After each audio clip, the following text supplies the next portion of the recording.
is Nathan Marchand coming to you, OOC Out of Character, for another bonus episode, shall we say. I know I've been giving you a lot of those lately. They're just to tide you over because I'm sitting on a bunch of regular episodes that just need to be edited and some story segments finished. I'm sorry I've fallen behind, but I take my audience, I take you, kaiju lovers, very seriously, so I'm making sure that I'm giving you some bonus material like what you are getting today. Today, I will be talking about going to Ramen-Con, which, no, is not about Japanese food or cooking, necessarily. It is an anime convention up in South Bend, Indiana, which is about 2 hours north of me in Fort Wayne, Indiana. This is a convention that my friend Bex from Redeemed Otaku has gone to several times, several years, and she has posted some audio from when she did panel presentations there. So it's something that I've been interested in going to for a while. Unfortunately, Bex was unable to make it due to some family issues. And then, lo and behold, I find out that this year the convention, even though it's an anime convention, is kaiju themed. So then I thought, well, I just have to go now, don't I? Well, normally when I go to a convention for the first time, since I don't know what it's going to be like, I don't necessarily want to pay full price for it. So I decided I would just make a day trip up there. I managed. That is my friend Eric. Forgot to turn the phone off. So you're going to get that anyway because I'm doing minimal editing to this.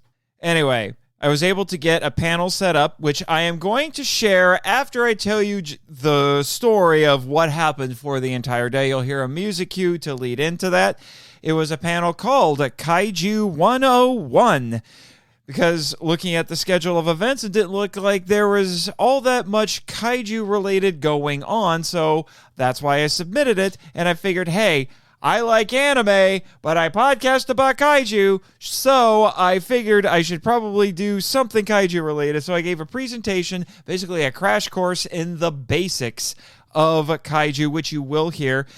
Funny thing is, I didn't use any of the regular mics because they just weren't quite working, which is something I'll get into in a little bit. And my dynamic microphone is so good that it didn't pick up on any of the audience because there was some audience participation. I had them ask me questions and things like that. So my apologies if you can't really hear them, but you can definitely hear me.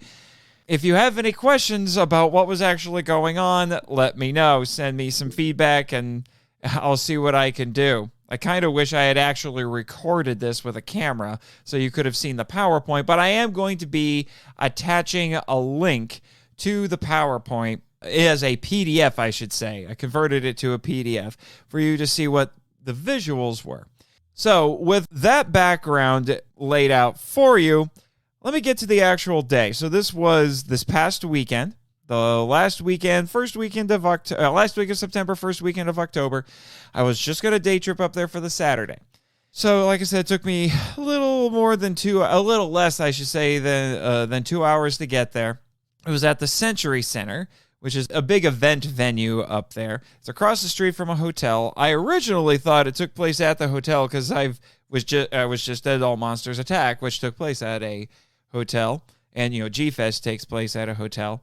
And so I walked into the hotel, asked them where's Ramen-Con. They said it was across the street. So then I had to move all the way over there, get into the parking, and rush in there. And you got to understand, my panel was at 11:30, and I was barely there at 11. I wanted to give myself a little bit more time than that just to get the lay of the land, but that just didn't quite work out with trying to get ready in the morning and leave. And I was already operating on a little less sleep than normal, and so I was properly caffeinated for this situation. So I'm there, and I've got a bunch of stuff that I'm taking. I'm taking my podcast gear and my laptop and the backpack. I had a whole bunch of stuff I was carting in. So I get in there, and unfortunately, the signage outside of the Century Center was basically non-existent. That's why I went to the hotel first, not to the Century Center. But although once I got inside the Century Center, it was a heck of a lot better. There was signage everywhere. I knew exactly where to go. Here's my first little gripe with this convention. I don't know if it was because I postponed on pre-registering because I was a little uncertain for a while if I was even going to make it. But I couldn't buy a day pass for Saturday. I could buy one for Sunday, but I couldn't do it for Saturday, which I thought was kind of lame because a lot of people are, if they're going to come to a convention, they're only going to go on Saturday, especially if it's a 3-day con like this. So I was a little upset about that. I ended up having to pay for 3 days, even though I was only going to be there for 1. But, live and learn. If I go again next year, I'll know what to expect. But I am going to let the organizers know that I didn't really like that. But anyway, got in there, got my pass, got a little ribbon saying I was a panelist. It was great. They told me where to go. Well, or rather, I figured out where to go. I saw where I was supposed to go and asked them where was it. They told me to go downstairs. So I went downstairs, found my room. And then there was my second minor gripe. The room wasn't ready. The other panel rooms were ready, at least in the hall that I walked down. The lights were on and everything, but I walked in there, and even though there were already a couple of people there, the lights were off, and the projector and the screen, they weren't on, near as I could tell. Basically, nothing was ready for me to be there. So I tried to fiddle around with the lighting system to get it to turn on, but it's incredibly weird and electronic, and I wasn't sure how to handle it. I'd never seen a lighting setup like this. I just couldn't technobabble the MacGuffin enough to figure it out, and I was crunched for time, and I wanted to make sure I started on time. So I did find someone, a volunteer, to help me out with that, and I just let him handle the lighting while I tried to get everything set up. And thankfully, he was able to get the lights on, not as well as I would have liked, or maybe he was doing that because he knew I was going to be showing some slides and wanted to make sure that I could see the slides. So I let him take care of that, and I set everything up. I chatted with the people who were there. There was a handful of people there, including a family. It was a dad and a couple of kids who were from Fort Wayne. And I said, guess what? I'm from Fort Wayne too. And remember when there was an anime con in Fort Wayne? Because that was a thing for a while. Anyway, I got all of that set up. You can listen to the audio of the presentation. So I won't spend any more time on that. But basically, that was the first thing I had to do. So I had a bunch of time for the rest of the day to kill because I'm like, I need to actually do things because I paid to be here. Oh, sorry. Yeah, leaning down to get the schedule so I can look at what all went down and remember what I was doing. I went to a couple of events after that. Yeah, here we go. Let's see. And there were a few things that I looked at that I kind of wanted to try. And even looking at this schedule, there's some things in here I'm like, man, I kind of wish I could have tried that. Like there was cosplay chess. That just sounds fun. And I did witness a little bit of the foam fighting, which is basically the people made foam weapons like swords and shields and things like that. And in this big ballroom, and people would fight each other with it. And I got to say, as much as I wanted to try it, the people who were doing it, I was a little disappointed because they were not nearly as aggressive as I thought they would be. They're a little too cautious, I thought. But I think after that, since it was already that time, I decided to get some lunch. So I went and ate the food that I had in the car because they didn't allow for you to bring outside food and drink in, although I did still get my water thermos in there. But admittedly, I learned very quickly that this convention skews Zoomer. So I felt a little out of touch since being the millennial. And I also noticed that a lot of the events and such were centered around either activities that I didn't have all that much interest in or animes that were a lot newer and that I didn't have as much familiarity with. So, I felt a little bit out of place, but I wasn't entirely out of place.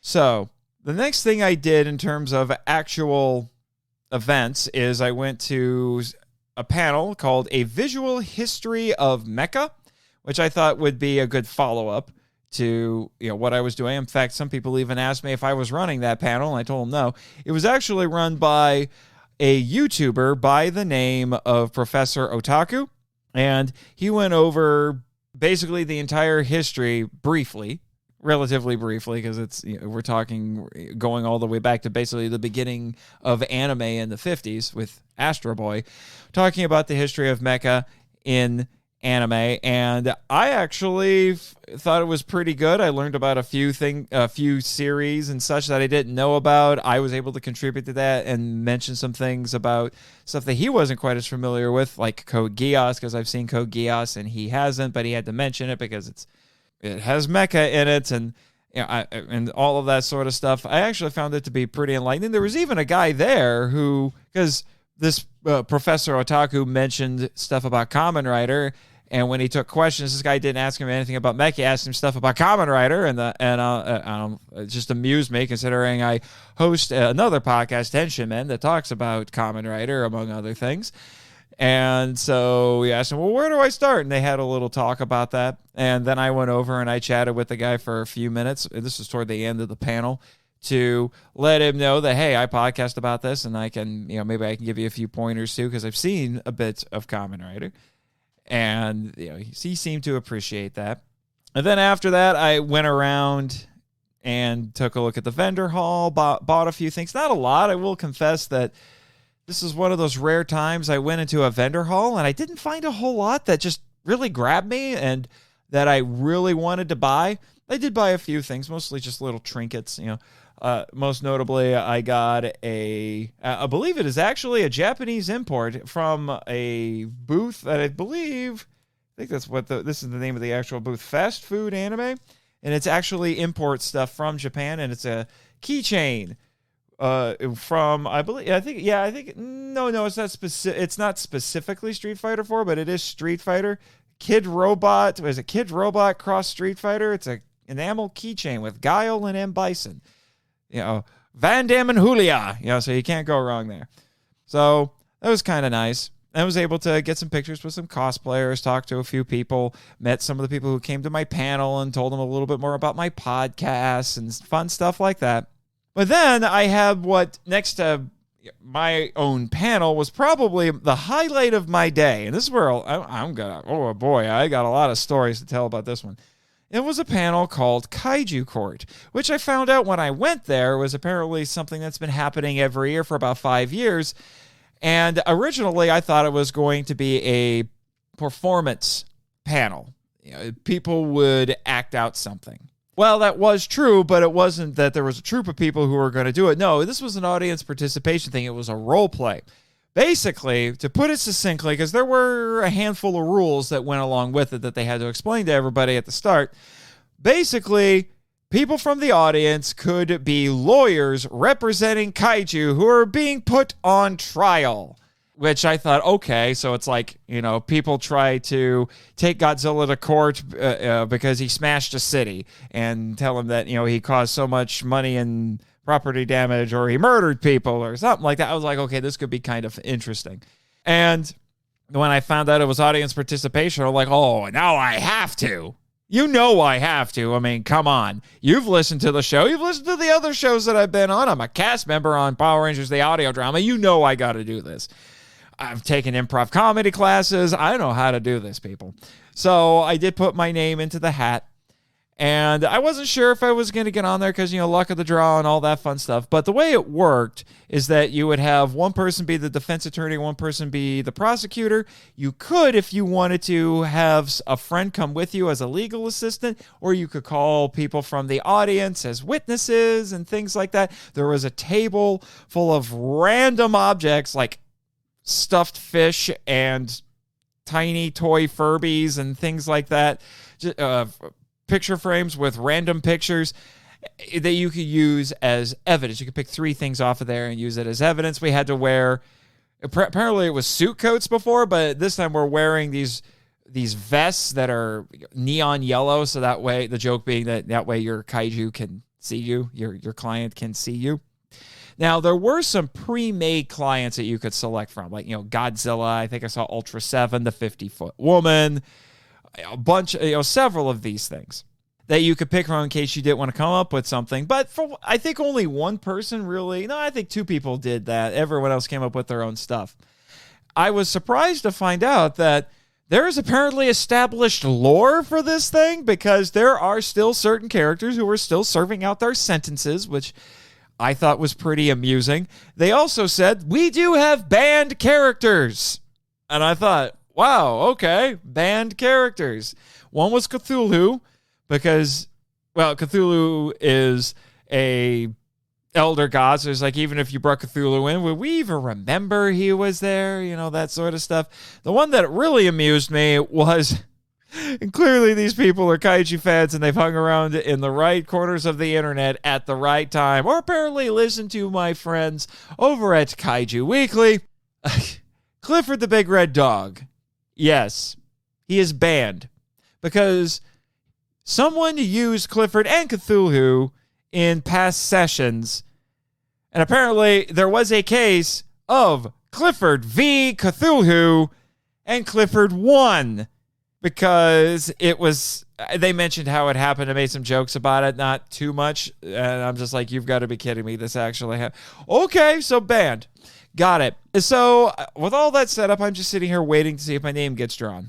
So they ended up doing 4 sessions. In the first 2, well, it wasn't even just the first 2. I quickly learned that for whatever reason with this crowd, the Earth Defense Force video game series, which I thought was kind of niche, kind of obscure almost, despite the fact that there's a bunch of games for it, and I've played several of them. I'm familiar with the game.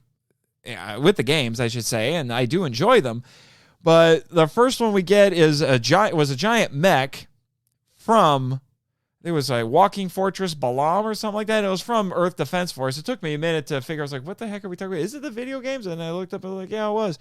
I mean, I was able to rile up some people to do some EDF chants, which amused me. That told me just how popular it was with this particular crowd, which was kind of nice. Oh, and the people who were running it, you had one guy who was basically the GM. One guy is a stenographer who was just playing around with, I'm guessing it was PowerPoint or something like that, and he would find pictures of all of the monsters being represented and things. I have it up on a screen for everybody to see. And then you had a girl who was the judge, a girl who was handling the evidence and things like that. And they said that at one point they had bailiffs, but they didn't really have a bailiff now and things like that.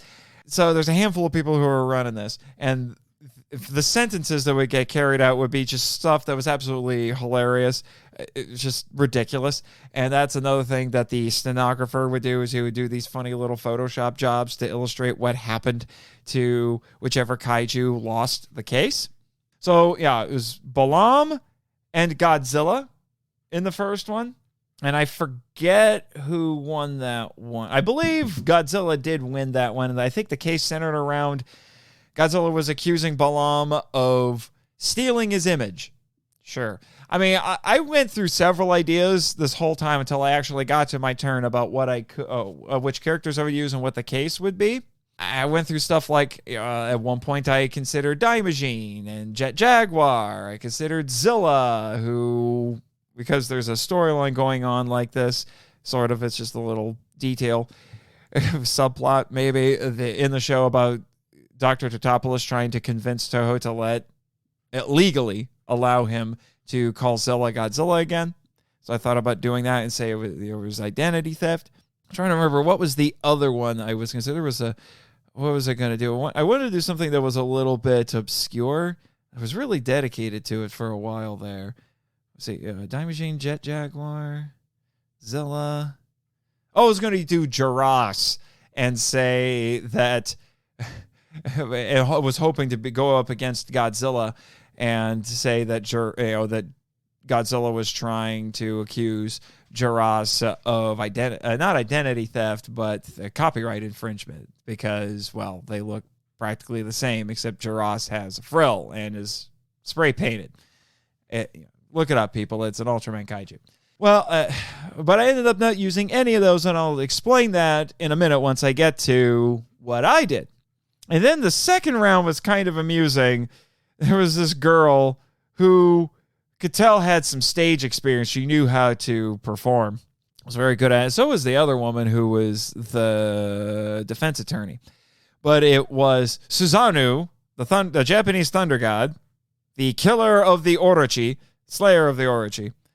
and the Mood Slime Statue of Liberty from Ghostbusters 2, which does technically count. And there was a lot of stuff going on there. The woman who was the defense attorney ended up creating this character. Even though she was from New York, she had a southern accent. So that was just bonkers.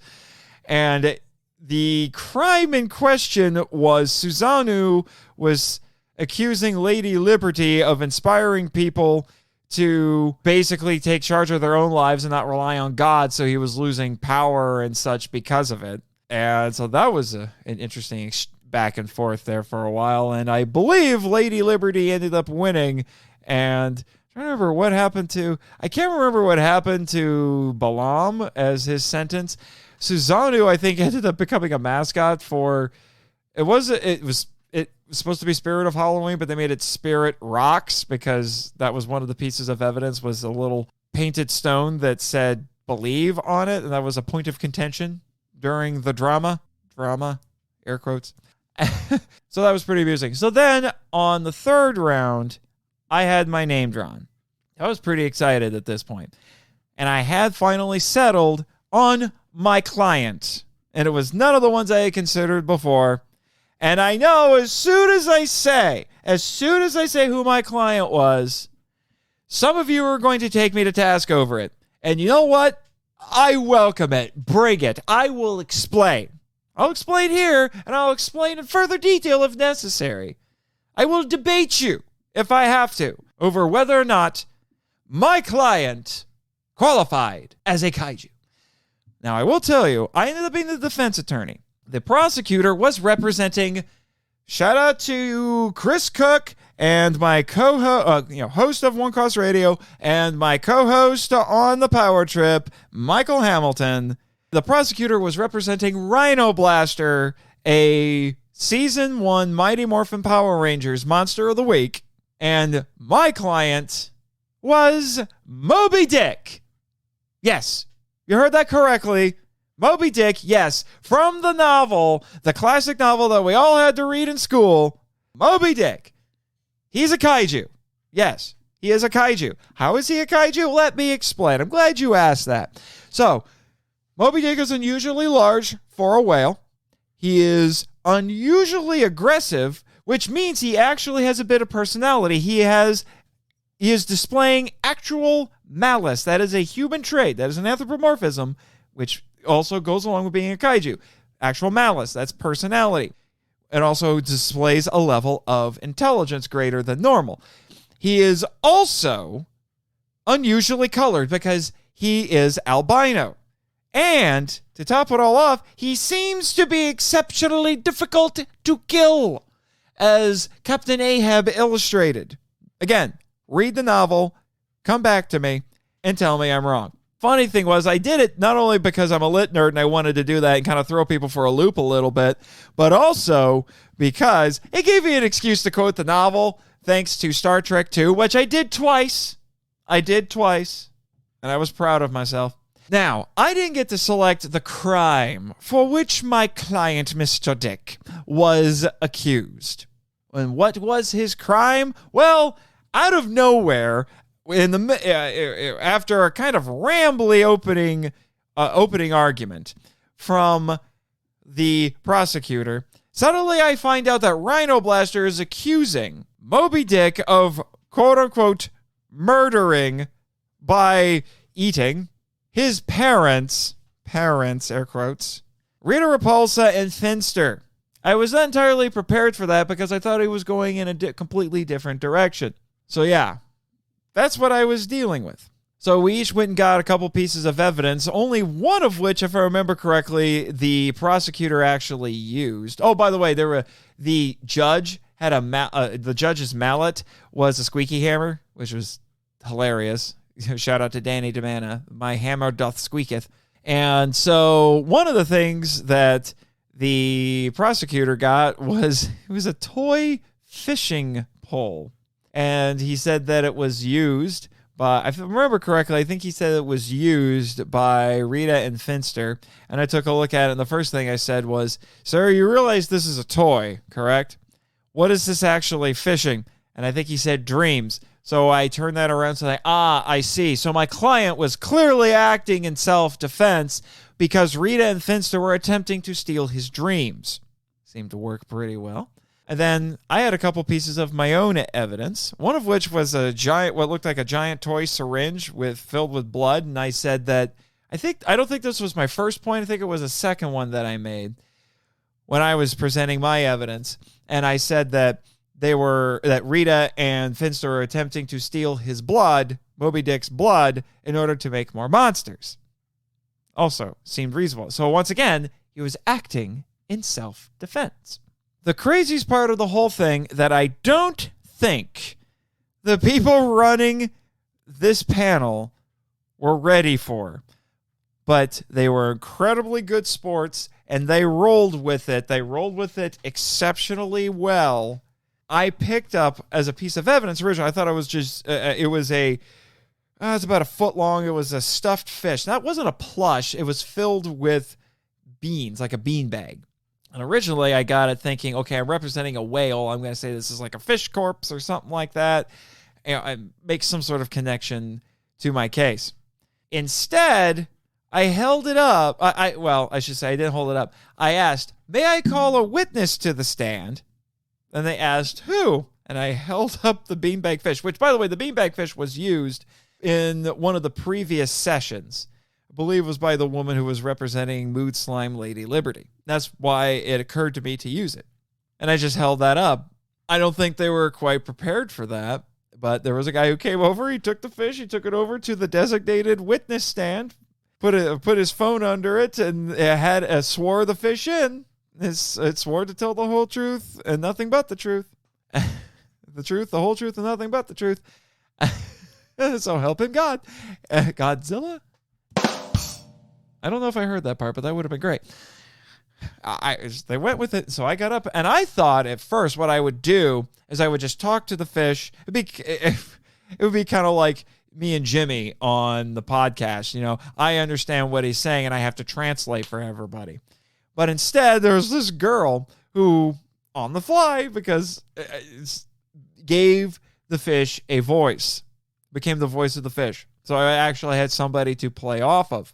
And I found out that the fish's name was Kenneth, and he was very traumatized by what he had seen. Very, very traumatized. It was a little difficult to get any information out of him because he was PTSDing harder than Jimmy. Good Lord, I thought Jimmy had it bad. This poor fish, he's seen things, man. You would have thought he came back from Nam. I ended up ending the line of questioning because I think it basically turned into him rambling about the horny fish. Didn't know what to make of that one, and so I moved on. Went back over. Then we finished our closing statements, where I got to quote even more of the novel because I said that Rita and Finster chased my client round the moons of Nibia and around perdition's flames before they gave him up. Thank you. Khan Noonien Singh, thank you. Now, I confess, I did not succeed at getting my client off. However, I got him convicted of a lesser charge and a reduced sentence. It was not murder. I was able to convince them that, yes, self-defense was happening, but the judge figured that there was still crimes being committed. So it just wasn't murder. So my client, Moby Dick, is now currently serving 3 months of community service at SeaWorld. It's canon. I think it is. Anyway, the last session was a couple of people who I guess are friends with the people who run it. And I'm going to be honest with you, I wasn't impressed with what they were doing. I think they had planned to do this whole thing from the get-go. I think they knew each other. They might have even been a couple. I'm not sure.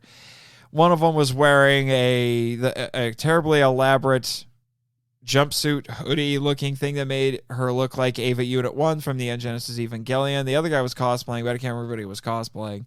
And they were representing, who was it? It was another EDF mech. I can't remember what it was.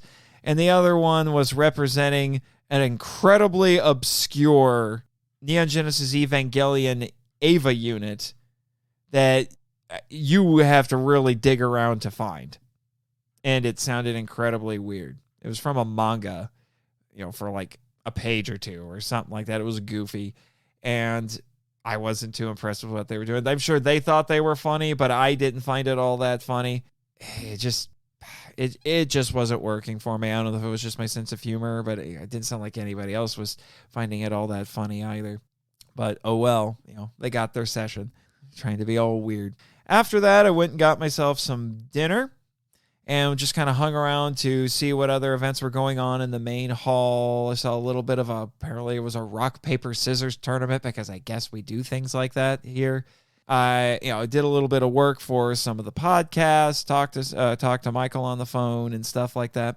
But I did want to leave immediately. I wanted to actually do some things before I left. I had a 2-hour trip ahead of me. I found out looking at the schedule that much like Gen Con, this convention actually had events basically going on all night, which did give me a little bit of incentive, maybe next time, to actually stay overnight and see what those events are like. I am interested in seeing more of this thing, for sure.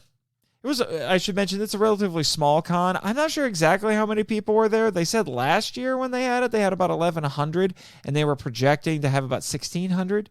It's decent sized, I will say.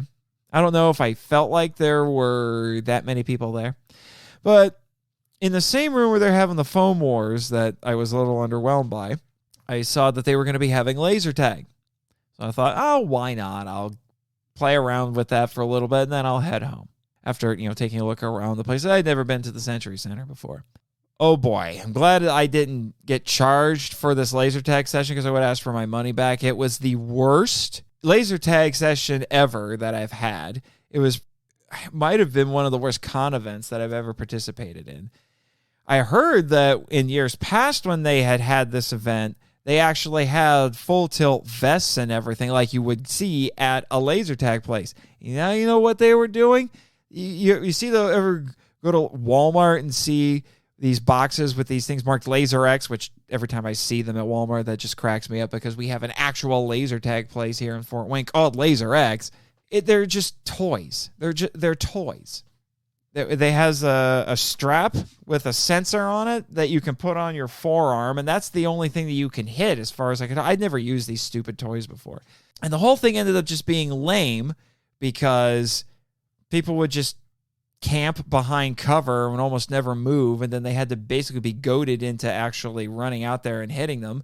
And, as long as they kept the sensor hidden, they were practically invincible, and people were cheating. There was a lot of cheating going on with people covering the sensor or putting it in a place that you couldn't really hit it. And the game masters, to their credit, were trying to keep people from doing that.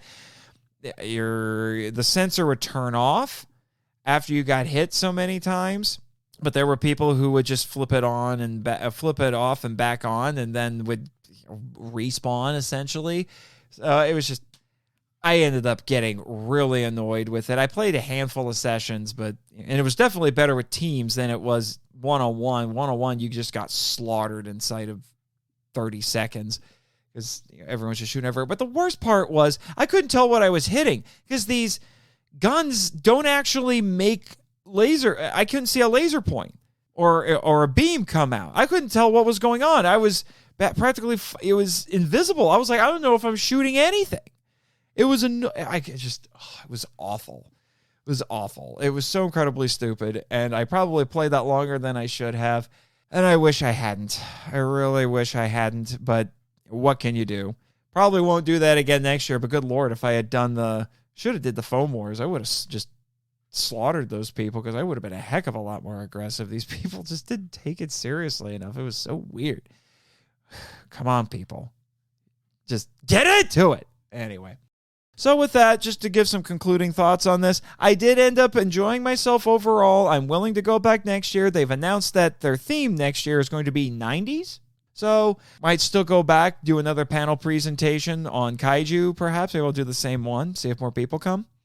Or, maybe give a panel presentation on Henshin Heroes or something along those lines. I can still kind of fit into what it is that they're talking about. Also, I mean, I have to go back to continue contributing to the lore of Kaiju Court. And maybe, I don't think I could get Damon Noyes to come with me to this con so he could play his character Raymond Martin, the lawyer on there. But I might see if I can talk them into letting me getting him on the phone or Skype or something like that so that he can be there in spirit remotely. And then we can have an actual law session there, which I think would be great because Damon is amazing. He's a role player, and he plays the character of Raymond just amazingly well. So I would love to see him actually have a humorous court scene at this convention. It would be great. And then we can graft Kaiju Court into the canon of MIFV. It'll be great. Anyway, with that, enjoy listening to the audio of my panel presentation, Kaiju 101.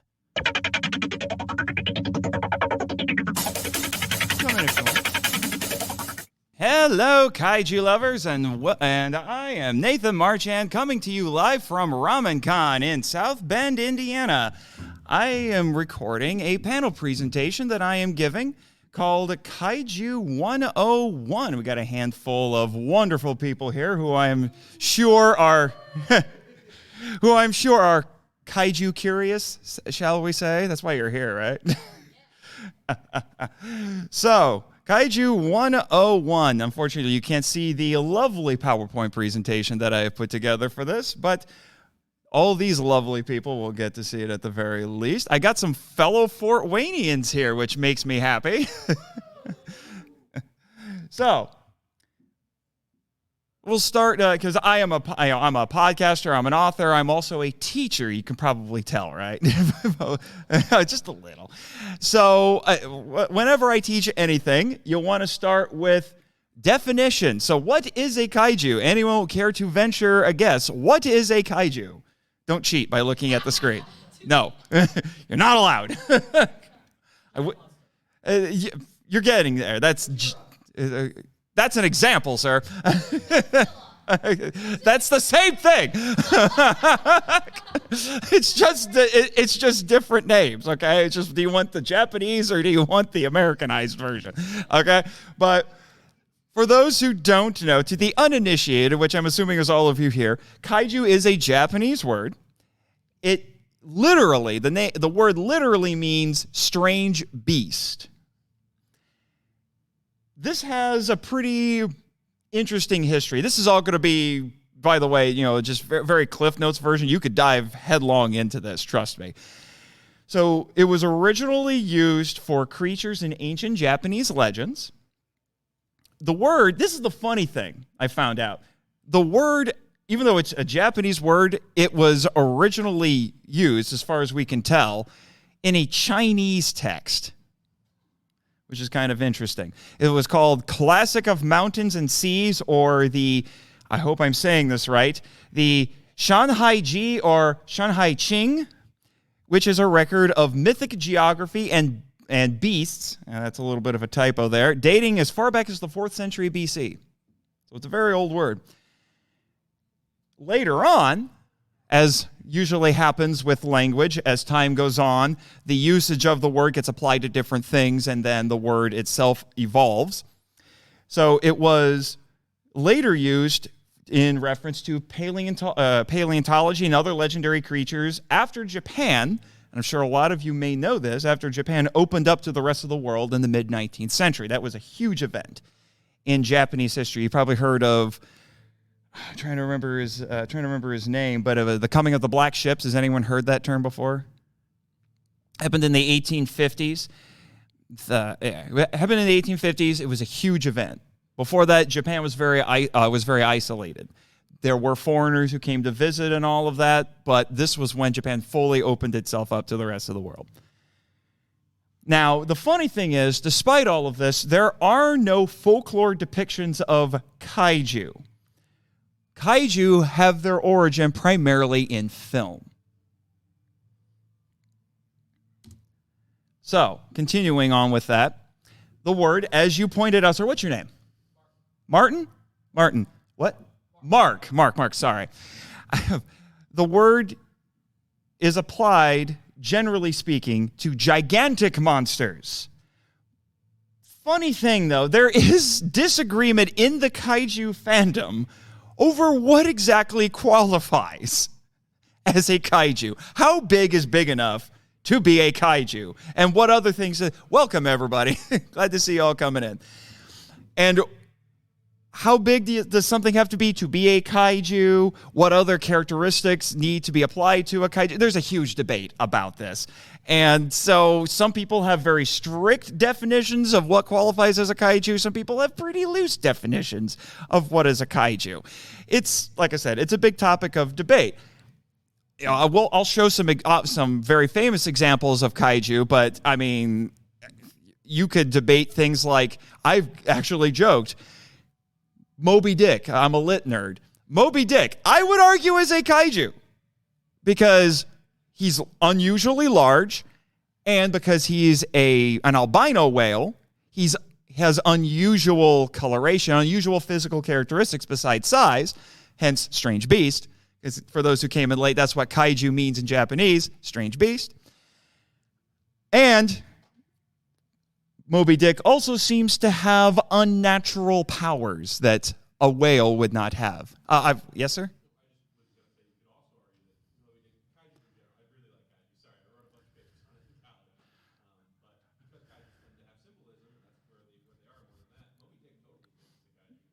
Right. Yeah, I should show you my first slide where this is like a very this is probably going to be really basic for you. You sound like a super fan. So, yeah. But by the way, my name's Nathan Marchand. I'm a podcaster, an author, and a teacher. You can probably tell. So, going on to my next point, the word kaiju. This is an interesting thing. Kaiju is now an English loanword. Does anyone know what the term loanword means?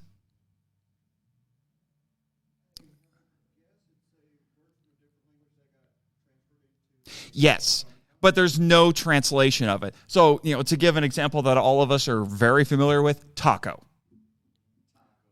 Taco is a Spanish word that then got loaned into English. So taco is also an English word. And kaiju has become that now. This is my personal theory. I think it's because of the movie Pacific Rim. That I think, because that was, a big blockbuster movie that was meant for a general audience and not for, the niche audience of kaiju fans. And it just used the word, even gave a little definition of it at the beginning of the film. And I think ever since then, I've noticed that has really gotten into the vernacular and has been more common. People will throw the word kaiju around and you don't have to explain what you mean anymore, which I kind of like. Now, here's the thing that makes this a little bit more complicated. There are some related words to kaiju that, like I said, kind of muddy the waters a little bit when it comes to what is a kaiju. One that you have, and that's what some of these illustrations are on here. Unfortunately, I wish the screen was bigger so you could see this better. If I knew the screen was going to be this small, I probably would have made the text larger. But you have kaijin. Has anyone heard the term kaijin? You've heard kaijin? Now, where did you hear it? Okay. Kaijin means strange person or strange man. And it's used for human-sized monsters, or in the case of Kamen Riders. Anyone heard of Kamen Rider? Right. Or Masked Rider. That's the English translation. You know what I'm talking about? It's a Japanese superhero.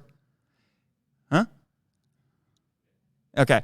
Well, he fights kaijin, but they're supposed to be cyborgs, so they're cybernetically, genetically modified creatures that are human-sized. And this picture that you see here at the top here, that is Batman. I'm not kidding. That was one of the first monsters fought by Kamen Rider. I think it was in episode 2. To make this even funnier, the first monster Kamen Rider ever fought in his first episode, which I don't have a picture of, was Spider-Man. Only a tiny bit confusing. No hyphenation and spaces, by the way. So I guess that's how it's different. It's weird. And then you also have Dai Kaiju. Has anyone heard Dai Kaiju? Obviously, you've heard all of these. Yeah, a Dai Kaiju. For those who Dai Kaiju means giant kaiju, because Dai, you've probably heard this a lot in some of the in the anime and other media that you've consumed. Dai is a prefix used in Japanese to denote large size, gigantic. Yes, Dai Katana, a giant sword.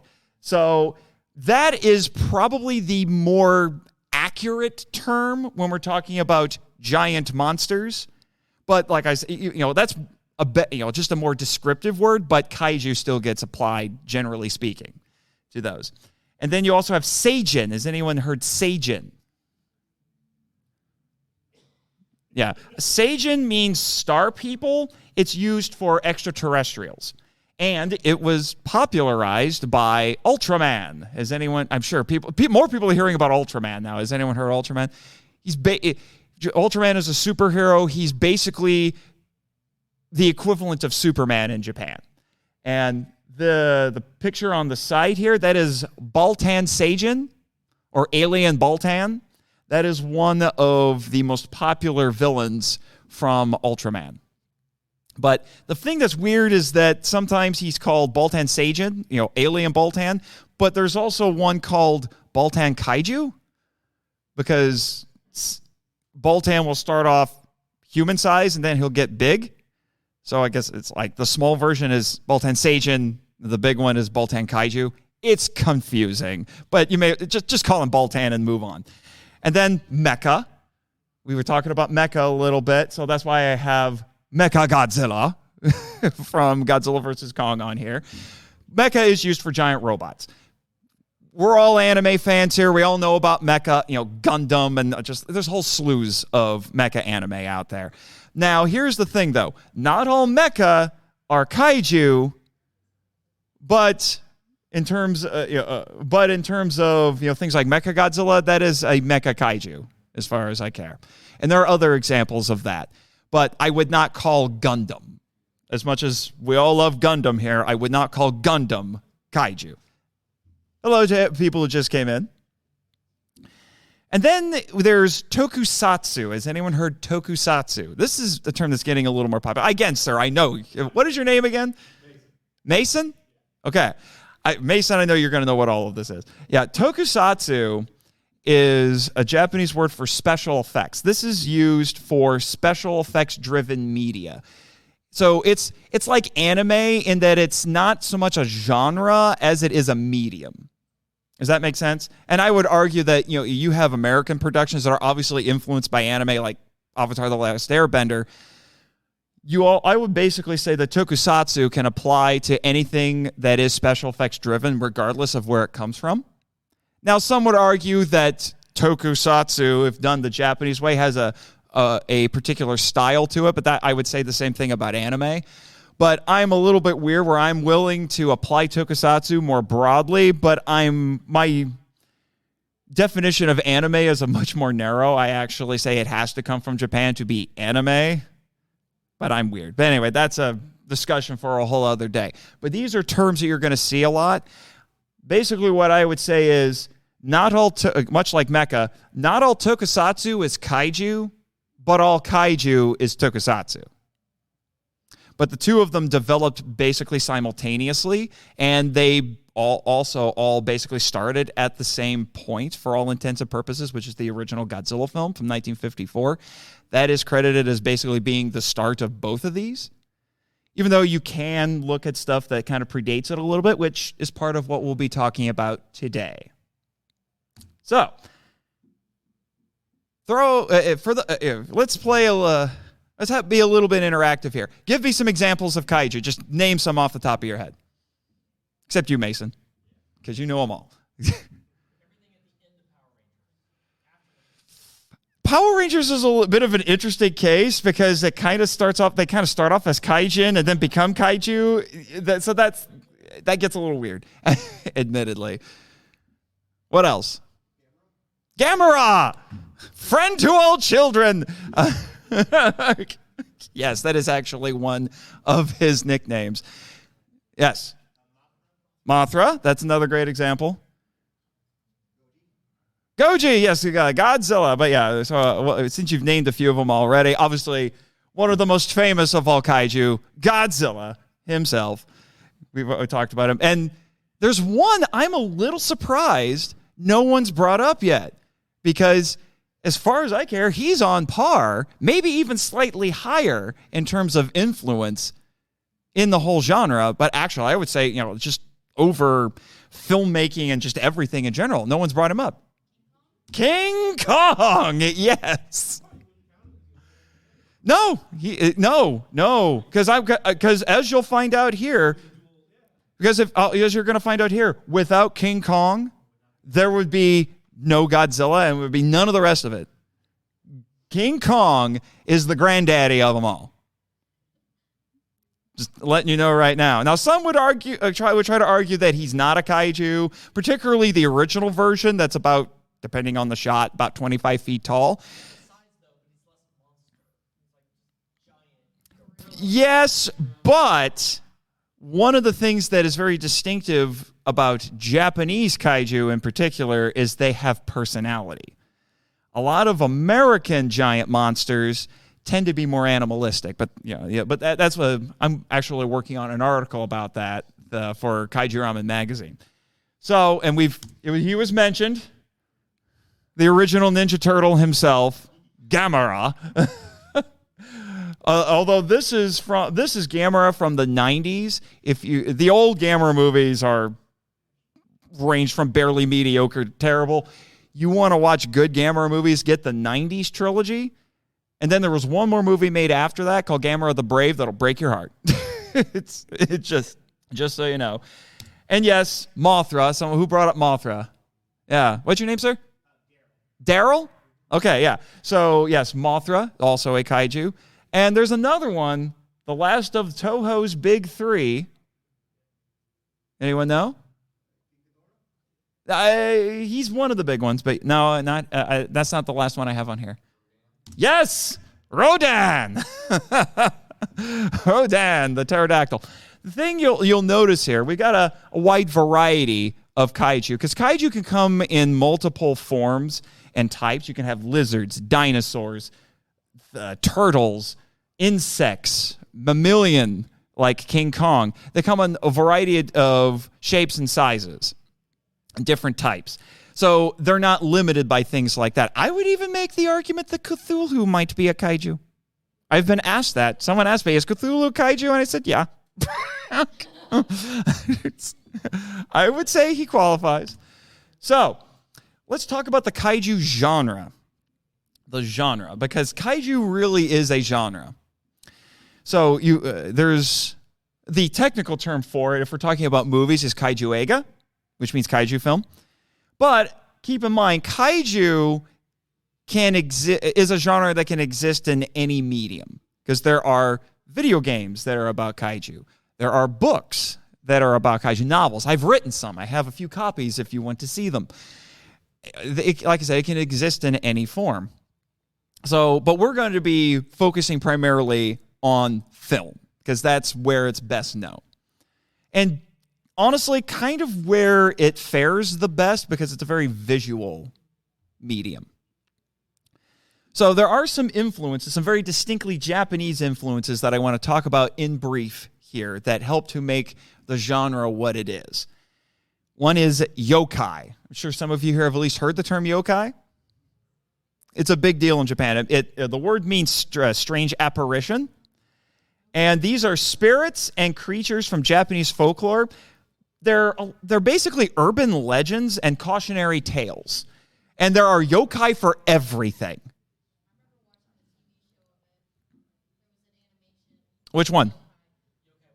Yokai Watch, yeah, that's a popular one. But like I said, there are yokai for everything. Some of them are malicious, some of them are nice. They really run the gamut. There are movies in Japan based on it. There are television shows where, like I said, sometimes they're good, sometimes they're bad. Like I said, they have one for everything. There's a yokai for toilets. I'm not kidding. Some of the most famous yokai would be the long-necked woman. Has anyone heard about the long-necked woman? You have? Yeah. Yeah. So these urban legends, these creatures often inspire the designs and origins of kaiju. You could even argue that kaiju like Godzilla have some yokai characteristics. Because Godzilla is, even though they give a quote-unquote scientific explanation for him, there's some elements of the supernatural attached to him, at least implicitly. And in some cases, it is explicit, depending on the movie. Then there's Bunraku, which is a Japanese puppet theater that started in the 17th century. The performers are seen on stage with the puppets. So it's not a case of where they're hiding behind the stage so you can't see them.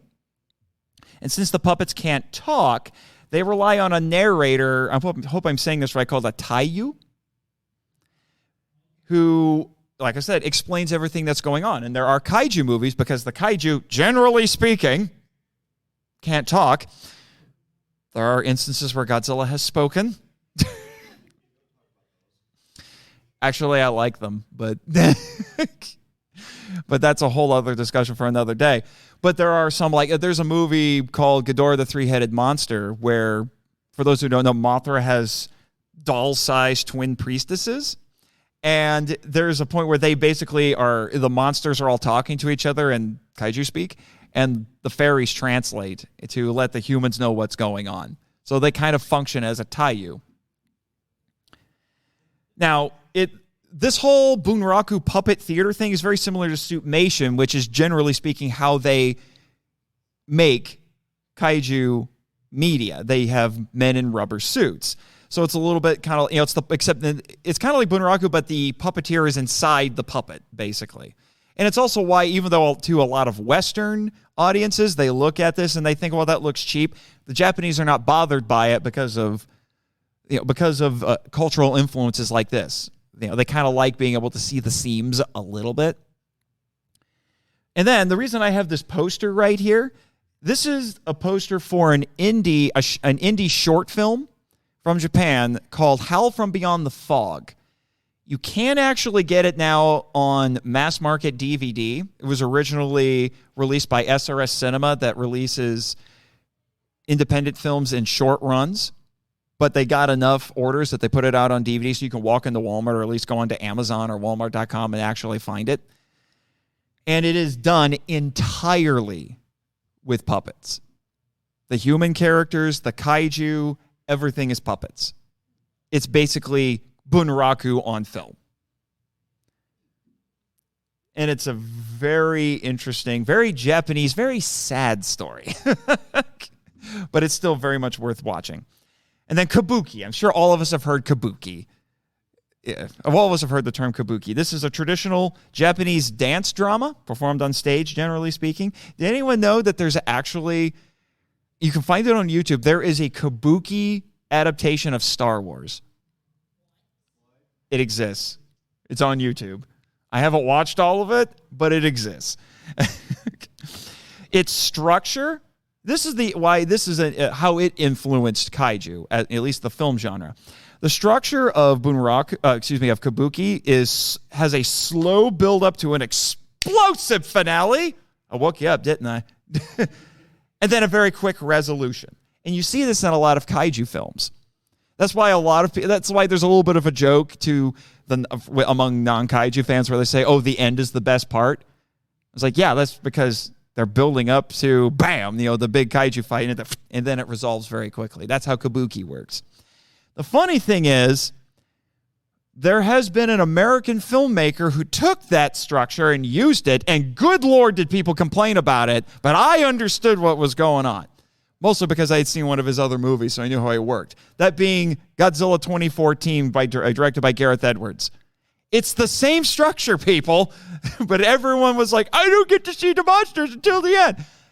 That's because he's doing it in the very Japanese way. Okay, guys? Anyway, moving on.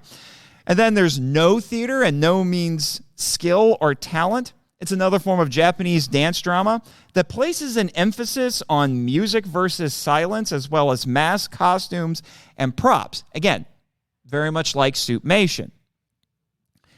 And its structure, it's not seen as commonly, but its story structure is also seen in some kaiju media, and that structure consists of Jo, or plotting characters being introduced, and then Ha, which is the rising action. So if you've taken English classes, you probably heard the term rising action. Yeah. And then Q, which is the slow resolution in silence. This is particularly seen if you watch the original Godzilla film in Japanese. The finale for it is actually very quiet. It's mostly music. There's not really all that much sound effects, and it's a very bittersweet ending. Even kind of tragic, I would say, for Godzilla. It's tragic because one of the human characters, I won't spoil it too much, has to die in order to defeat Godzilla. But even Godzilla himself is treated as a bit of a tragic figure in it. So, very brief history of the kaiju film. Because there's too many to talk about. So I'm just giving you highlights, because as of today, there are 30 plus Godzilla films. I am not listing them all out. There are 12 Gamera movies. There are 12 official King Kong movies. That's an entire presentation unto itself. The King Kong copyright is convoluted. And yes, I like alliteration, in case you didn't notice. So something that you'll want to keep in mind, this is something I see in the tokusatsu fandom. I'm surprised it doesn't get applied to stuff like anime. Maybe I just haven't been in the right circles for anime. But when talking about tokusatsu, the fandom talks about it in terms of 3 different eras currently. And those are the eras that I have listed here as my first bullet point. And because the way the Japanese dating system works, because we use the Roman calendar, and that's generally used in most of the world. It's been adapted. But the traditional Japanese dating system, they go by the reigns of the emperors. And so they apply a posthumous name, because every emperor gets a posthumous name that then becomes his era. So it'll be like right here, it says the Showa era, which started in 1926, went to 1989. Because Emperor Showa, by the way, I think is the longest reigning emperor in Japanese history. And so what they would do is what we would call 1926 would be Showa 1. And then they would keep going. Does that make sense? Okay. And then you had the Heisei, so Emperor Showa's son, took over in 1989, and he went until 2019, so just 3 years ago, and that was a big deal when that was going on. There was some talk about it in the news and things like that, so you actually got to see the transfer of power, because Emperor Heisei abdicated the throne and passed it on to his son, which then began what's called the Reiwa era, which is what Japan is in currently. So just letting you know, that's some terminology. If you want to start digging into kaiju and tokusatsu, those are terms you're gonna run into. So I want to make sure you know what they are. But beyond this, we're not really going to talk about it a whole lot. So I would argue that even though, generally speaking, they say, as I have it here, 1954, with the release of the original Godzilla, they would say that's the quote-unquote proper beginning of kaiju. But there are several things that happened before it that paved the way. One is a 1925 silent film called The Lost World, which is based on the Doyle novel. Sir Arthur Conan Doyle, who also created Sherlock Holmes. And like I said, it's silent, and it's about going to a hidden plateau in the middle of nowhere where there are dinosaurs. And all of the dinosaurs in this are done with stop motion, and it was done by, his name is Willis O'Brien. Willis O'Brien, who then, in 1933, did the special effects for the original King Kong, hence why I have the poster for King Kong on there. This was, I can't state how revolutionary the original King Kong was for everything. It's one of the most influential movies ever made in terms of what it meant for special effects and storytelling and kaiju. It's just everything. that to talk about the impact of that movie alone would require its own panel. And if it wasn't for this, because the people who went on to make Godzilla grew up watching King Kong. So if it wasn't for King Kong, we wouldn't have Godzilla. And you know what? Godzilla fans just have to live with that. But another key influence that was more immediate, which is the second poster I have listed on here, was The Beast from 20,000 Fathoms. Has anyone ever heard of this one? This is an American film. It's not his first movie, but I'm sure all of us have heard of Ray Harryhausen. He was a stop-motion special effects artist. This is not his first movie, but it's his first credited movie. He was a student of Willis O'Brien, basically took what Willis O'Brien pioneered in the 20s and 30s and perfected it. And he did the effects in this. The story of this is eerily similar to the original Godzilla. Basically, Godzilla is the Beast from 20,000 Fathoms, but through a very Japanese lens, because it has a lot of the same tropes. It's a giant lizard. It's a dinosaur. It's revived by nuclear radiation. It terrorizes a city. There's a scientist who says we should protect it. They have a scene where they dive underwater to go find it. There's a lot of similarities because that was a big hit, and it was seen by one of the big producers, Tomoyuki Tanaka, over at Toho. And then after another project he was trying to work on fell through, he said, hey, why don't we make something like this? So if you want to watch an interesting trilogy of films that all kind of play into each other, because Beast in 20,000 Fathoms got made because King Kong got re-released in the early 50s, and it was a massive hit. So they wanted to keep going with that. But Beast in 20,000 Fathoms is basically the first atomic monster movie, which the 50s is replete with them. There's a gazillion of them.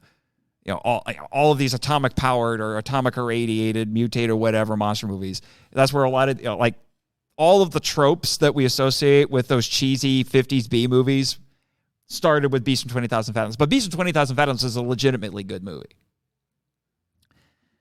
All right, so I mentioned Godzilla 1954 and its Americanized version, Godzilla King of the Monsters, which was released in the United States in 1956.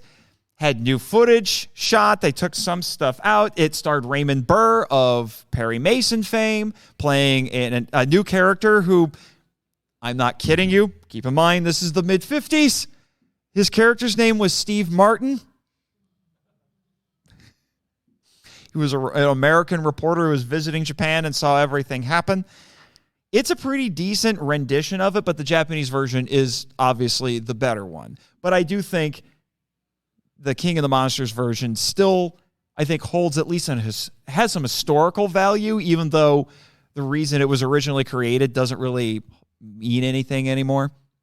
But again, that's a whole presentation unto itself. Then we had Mothra, the original Mothra in 1961, which completely changed the game.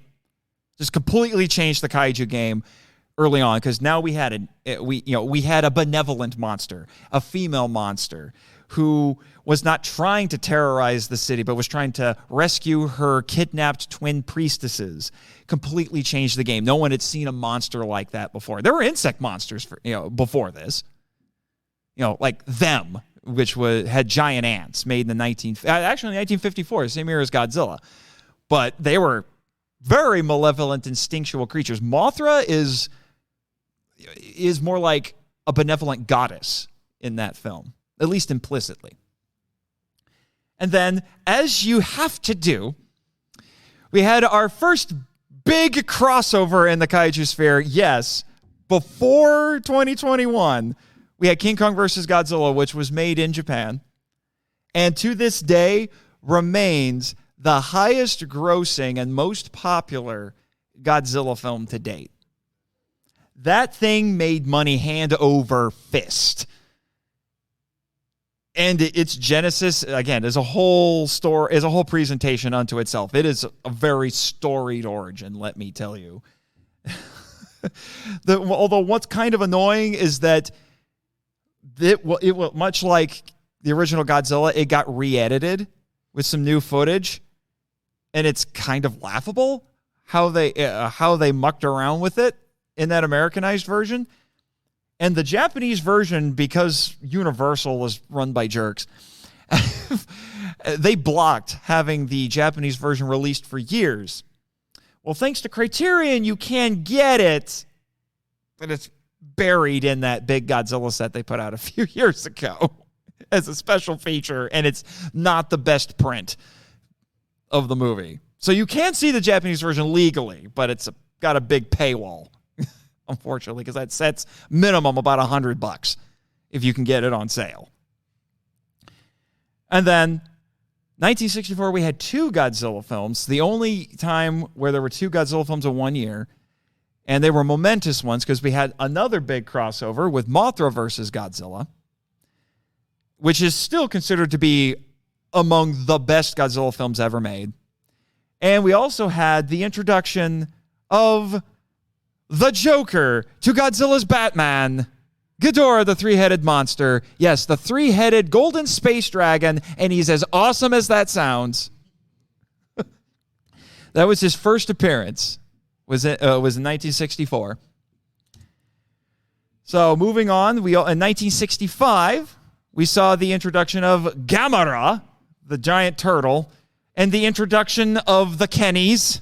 If anyone is not familiar, Kenny, there was a dub of the original Gamera movie where they changed the kid character's name to Kenny. I think his name originally was Toshi. And thanks to Mystery Science Theater, because that was the version that they riffed, Kenny has now become the term that people in the kaiju and tokusatsu communities used to apply to annoying child characters. Doesn't matter what their name actually is, they are Kenny. If it's a girl, it's Kendra. That's where that started. 1966, kaiju started getting onto television. So you had Tsuburaya Productions, which was started by the special effects artist who had been working at Toho making all of these Godzilla films and a bunch of other movies, named Eiji Tsuburaya. He started his own production company and started making TV shows. 1966, we had the beginning of Ultraman, and before that was a show called Ultra Q, which was more like Twilight Zone meets The X-Files, and it had a lot of kaiju in it. In fact, some of the suits used in both of those shows were recycled monster suits from Toho movies. I'm not kidding. In both Ultra Q and in Ultraman, there's a recycled Godzilla suit for one of the monsters.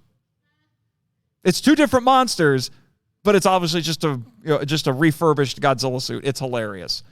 My favorite one is the one in Ultraman, a monster named Jiras. It's literally a Godzilla suit, spray painted kind of a yellowish green with a frill around its neck.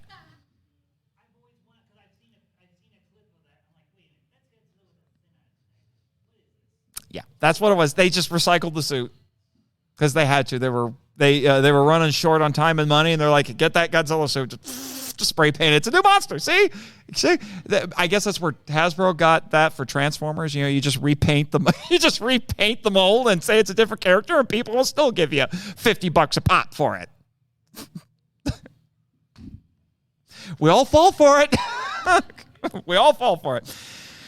And then 1967 is often called the year of the kaiju, because at this point, kaiju in Japan were like superheroes are now. They're everywhere. At the theater, on TV. They're just in everything. And every major studio in Japan in 1967 released a kaiju movie. If you're Toho, you released 2 because they got the whole thing started. But then a bunch of other studios, several of whom never made a kaiju movie before, tried to jump in on this bandwagon because it was the popular thing at the time. So Toho, like I said, they had 2. They had King Kong Escapes. Yes, they made another King Kong movie. Again, that's a whole presentation unto itself. And Son of Godzilla, that was their Godzilla movie for the year. Daiei, who made Gamera, put out their 3rd Gamera movie, Gamera versus Gyaos. Oh, I spelled that wrong. It should be Gyaos. I'm finding typos in my own presentation. My apologies. I normally edit these better. And then you had Shochiku, which had never made a kaiju movie before and honestly hasn't really made one since, even though this movie that I have listed here does have a sequel. Very weird sequel. But they had the X from Outer Space. And oh, by the way, the posters you see on there, the one on the far left, that's Ultraman. And then that's the poster for the first Gamera. And then the one down here, I'll get to in a moment. And then you had Nikatsu, who made a movie called Gappa, the Triphibian Monster. And I'm trying to remember, it went by another title. I'm trying to remember what the other, there's an alternate title that it was released under. I can't remember what it is now. Yes, I know. I'll turn in my Kaiju nerd card at the end of the presentation. And then Tsuburaya Productions made their third television show called Ultra 7, which ended up being retconned as a sequel to Ultraman and Ultra Q. It's weird. Again, that's a whole presentation unto itself. But it wasn't just Japan that was getting in on this. Over in South Korea, they decided to get in on this action. And again, that's a whole presentation unto itself. And they had 2 kaiju movies of their own. The more well-known of the 2 was Yongari, Monster from the Deep, which is that other poster I have on there. The funny thing about Yongari is the only version of this movie that survives is the dubbed version, because that was actually taken care of. The original version in the original Korean language with I think there were some minor edits done to the dub version, that has been lost. It's kind of tragic. And then another one that they had the same year is called Space Monster Wongmagwi. I hope I said that right. Which is kind of a little bit of a King Kong sort of a movie. That was actually thought to be lost for decades. But somebody found it. And it's and now the same company that released Howl from Beyond the Fog SRS Cinema, they just a couple of days ago, as of this presentation, put up pre-orders for it. You can get it on Blu-ray. Pre-order. I don't know when they're going to release it. I think it'll be early next year, but that's an exciting thing. We're finally going to be able to see this supposedly long-lost movie. And then 1968, you had the Avengers of Toho Kaiju movies, Destroy All Monsters. Big alien invasion of basically every monster that had been in any of their Kaiju movies before was in there. And then the Godzilla series comes to an end. Its first run, I should say, of 15 films, I might add, comes to an end with Terror of Mechagodzilla, which was my first Godzilla film and remains one of my favorites to this day. And yeah, it's not where Mechagodzilla first appears. He made an appearance in the year before in another movie, but I think this one's the better movie. I have friends who will fight me over that, but I'm going to win. Anyway, now we'll jump ahead a little bit. We had a King Kong remake in 1976 from De Laurentiis Productions. It's a weird little movie. It's a weird little movie. I'm trying to remember I think a very young Jeff Bridges is in it. And I'm trying to remember the actress's name in it. She ended up getting really famous. It was her first movie. She was the Fay Wray sort of character in that one. But it's very 70s, very weird, and a little gross. It doesn't compare to the original, but most of the Kong movies that have come since then just don't compare, because that first movie is just so dang perfect. It's hard to top. Yeah, for sure. And then 1984, again, keep in mind, these are highlights. There are other kaiju-related things happening throughout all of this. I'm just giving you the highlights. The second series of Godzilla films starts in 1984 with Return of Godzilla, which was released the next year, again in heavily edited form in the United States as Godzilla 1985. That one, after seeing the Japanese version, I'm not very fond of because they screwed around with it so bad. And that's an entire presentation unto itself. And then we'll skip ahead to 1995, and that second series was called the Heisei series, before Godzilla came to an end with Godzilla vs. Destroya. And as my friend Luke Giaconetti of the Earth Destruction Directive podcast is fond of saying, it gives you what it says on the tin. The tagline for this movie spoils it, because the tagline for the movie was Godzilla dies. So it's not a spoiler when the tagline tells you. So be prepared, Godzilla dies at the end of it. The same year, we had a movie that shows you how to do a proper gritty reboot, Gamera Guardian of the Universe, which is the poster that I have on there on the far left. It is not just head and shoulders above the old Gamera movies. It's like several body lengths above those old Gamera movies. It's amazing. And it was made by people. The director was, cut his teeth doing dramas. And the screenwriter, this is relevant to all of you, and it was the same director and screenwriter for the next two movies in that trilogy. The screenwriter wrote anime. I can't remember his name offhand, but he's most famous for writing the original anime film version of Ghost in the Shell. Find those movies and watch them.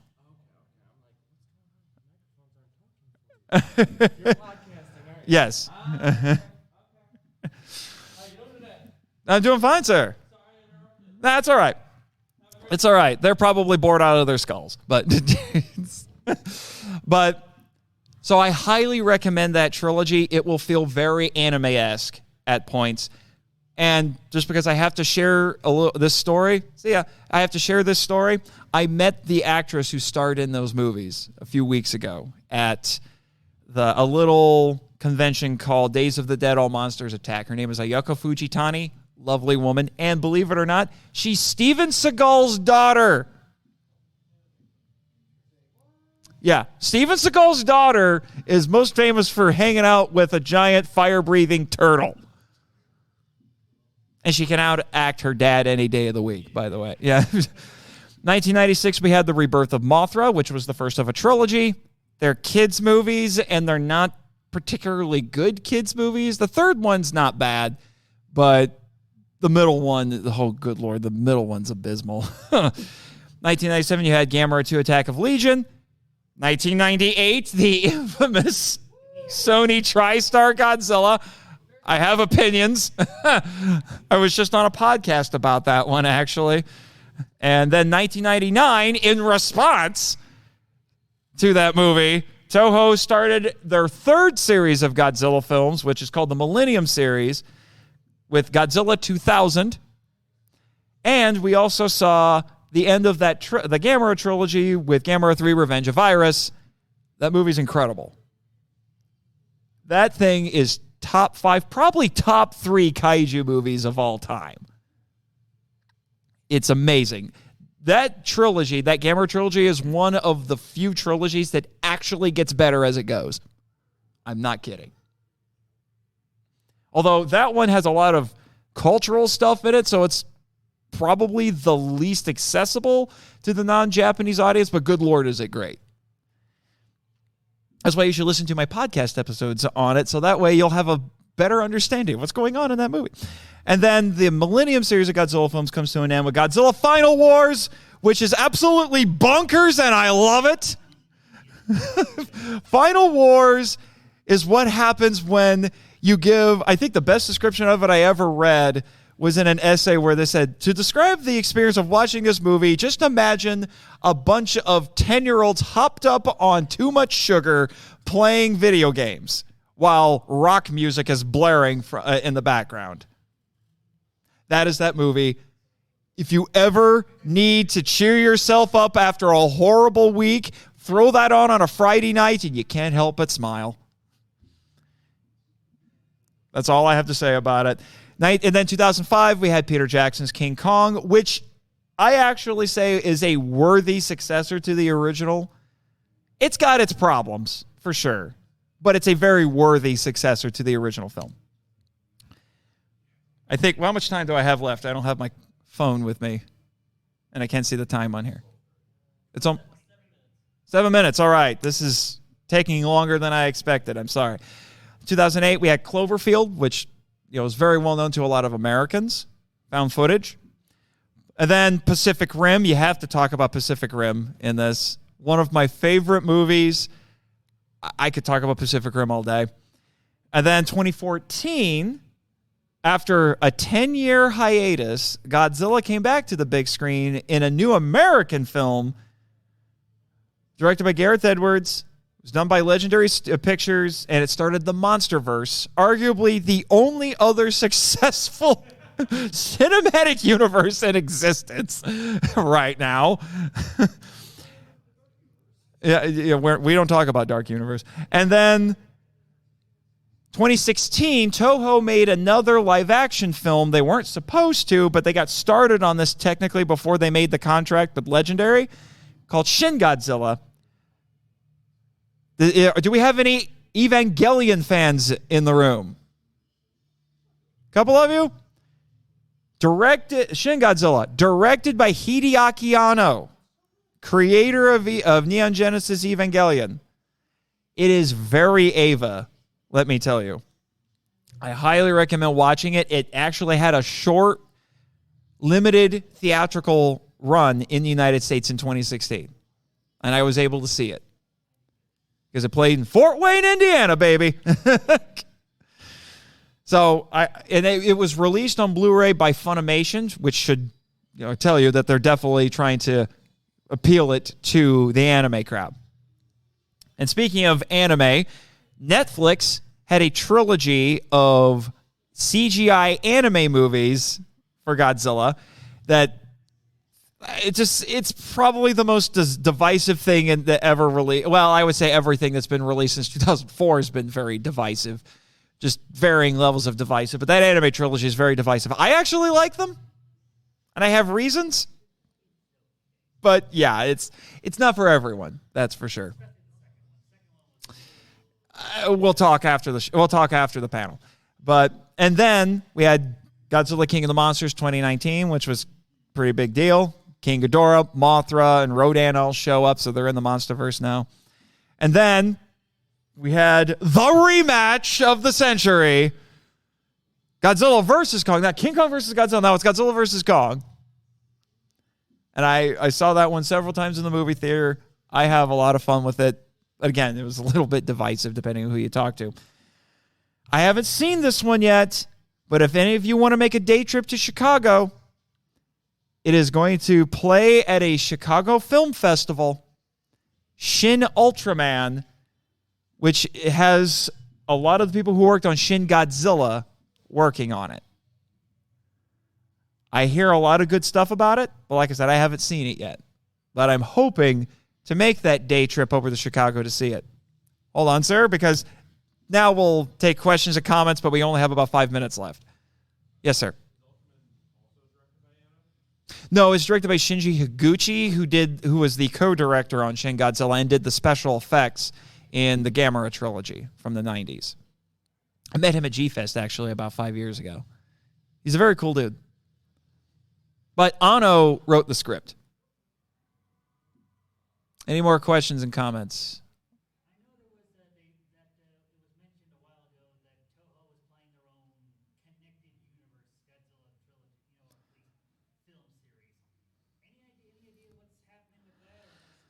No one really knows at this point. It seems like the Monsterverse is going to keep going on television, and they just started filming a new movie, and it sounds like it's going to have Godzilla and Kong in it.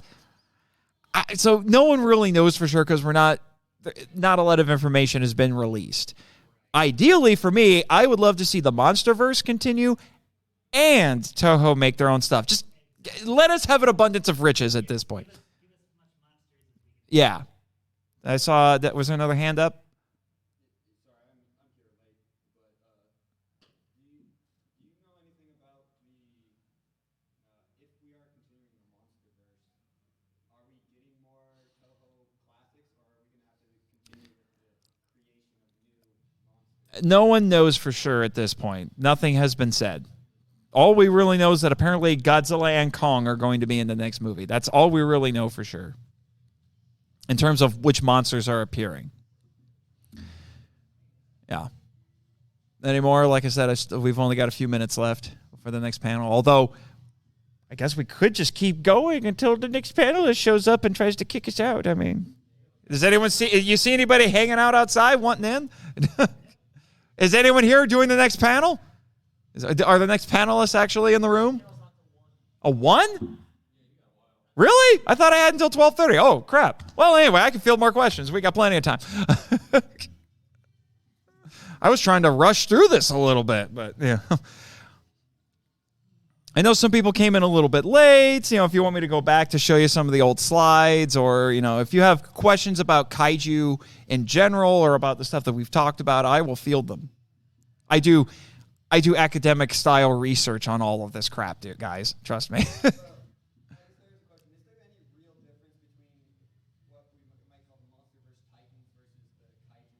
No. It's just differences in terminology. That's all it really is. Because some film universes just use different names for them. Yeah. So, like Pacific Rim actually just calls them kaiju. But they also call the mecha Jaeger. So they just come up with just very universe-specific names for them. And in the Monsterverse, they call them Titans, which seems very appropriate, I think, if you know the mythological roots of that. And I'm trying to think of, or like Godzilla the series, which was a 90s cartoon, the superior sequel to the 1998 movie. They just called them mutants or mutations. It's just different terminologies for basically the same thing.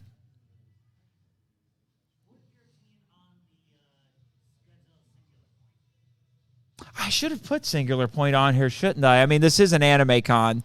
So I should have brought up Singular Point. Has anyone seen Singular Point? Godzilla Singular Point? The science was a bit much. The science was insane. It is one of the most jargony things I've ever seen. You're talking to somebody who grew up on Star Trek. I'm used to jargon, but that was just like, I mean, I thought Evangelion had a bunch of jargony dialogue. This thing was, or Ghost in the Shell. This one was like the next level on that. Yeah, I mean, I could follow it, but I did watch it dubbed because I'm like, I don't know if I want to deal with subtitles with this. Plus, I also may have made the mistake of binging all 13 episodes in one day because I knew I was going to podcast about it. So I'm not usually a binger for those reasons.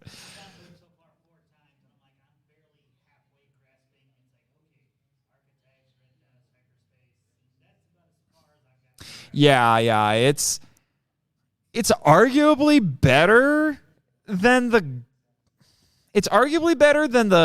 trilogy of CGI movies, but it's still not entirely what people were necessarily wanting. But it's a really interesting show. If you guys ever want a nice, solid 13-episode anime, if you have a Netflix account, which if you don't, I don't blame you. If you want a good 13-episode show to watch, give that one a try, but be prepared for a lot of sciencey jargon.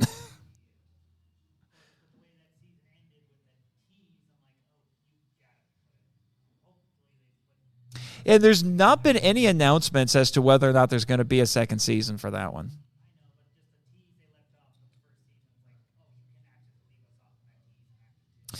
Yeah, but you'd be surprised how often that's happened.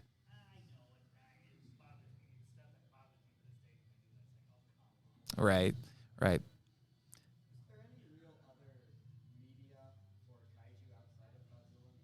Yeah, actually, I talked about that pretty early on in this. The kaiju genre, it's typically associated with film and, to a certain extent, television, because we have stuff like Ultraman and things like that, because Ultraman is a superhero who fights kaiju.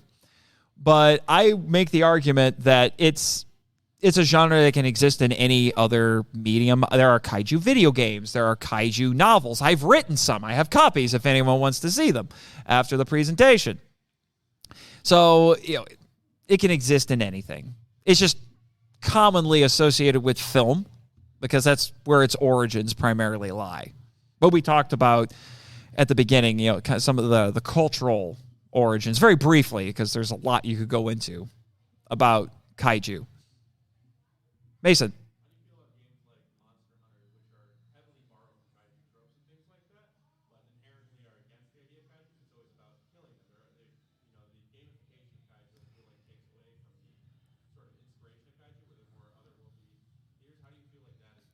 I don't know if that necessarily robs it. Admittedly, I haven't played Monster Hunter very much.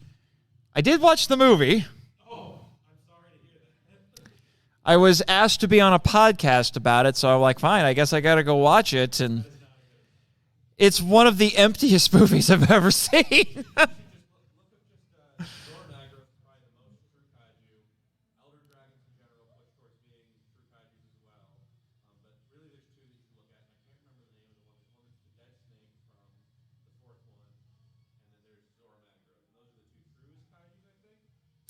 I don't think it takes away from it. You can have stories that are centered around killing the kaiju. Just what most kaiju movies are. They're centered around killing.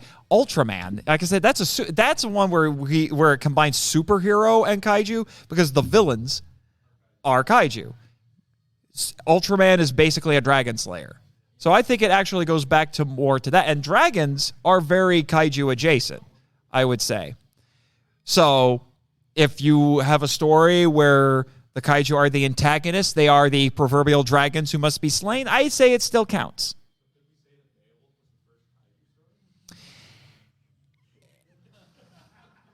I mean, I did at one point try to write a kaiju-ified version of it back when I was in high school. It wouldn't be hard, but you could say that about a lot of classic myths because like Greek mythology is full of monsters. Or the Titans, who ruled the universe before the gods, like Typhon.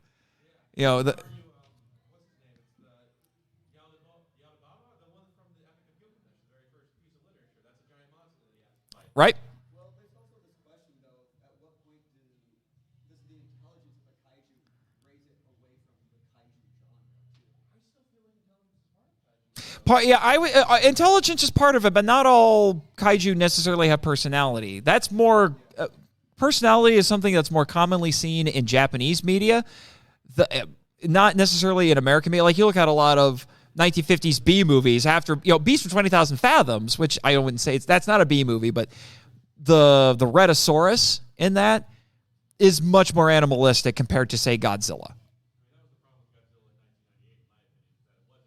Yeah. But again, just because a kaiju's animalistic doesn't mean it's not a kaiju. So it's just more just a difference in presentation and culture, I would say. But although sometimes you can go a little bit far with it, you can so anthropomorphize your kaiju, it does border on ridiculous. There are Godzilla movies like that. At that stage, it becomes a titan of all of the gods, where it is a Right. monstrous creature, but who is just form and function of another human. Right. But it's something to keep in mind is that monsters are always a response to something. It doesn't matter if they're small monsters or big monsters. They're always a response to something.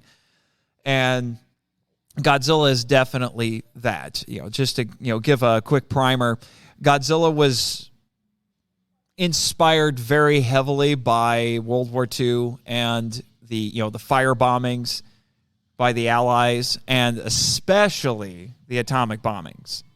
Hence why Godzilla is awakened by nuclear testing. And a more immediate inspiration, besides the films we talked about, was the Lucky Dragon number 5, which was a fishing boat that got way too close to the Bikini Atoll where there was a nuclear test. And they ended up catching irradiated fish, which caused a bit of a panic, and several of the crew members got radiation sickness. One of them died. Yes, Mason.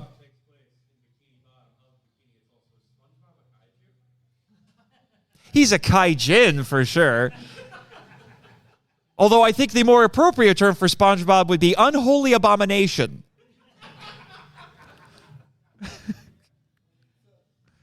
My apologies to any SpongeBob fans.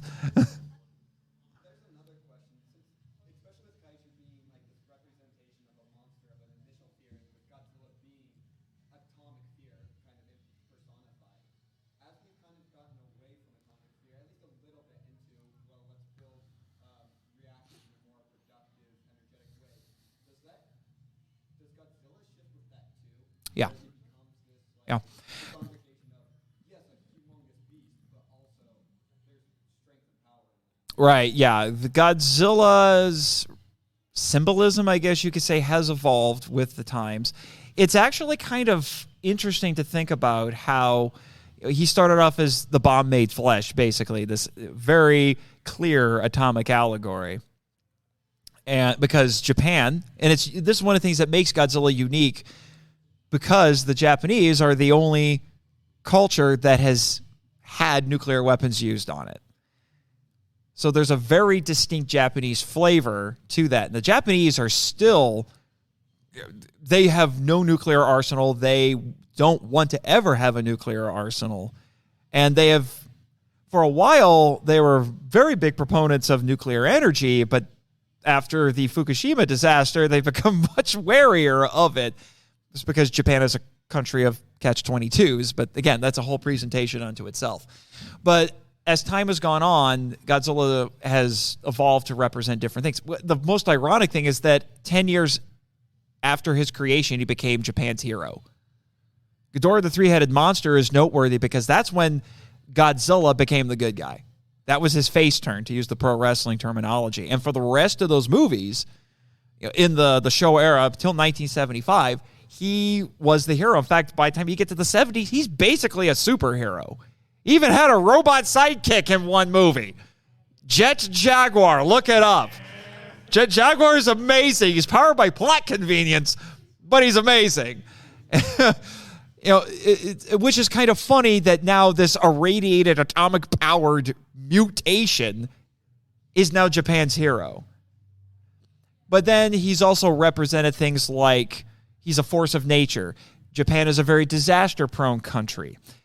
Kaiju, in many ways, represent living natural disasters. They come in and they wreck a city, and then they move on. Japan is subject to a lot of earthquakes, flooding, typhoons. That influence went into the creation of a lot of kaiju as well. So he's represented that.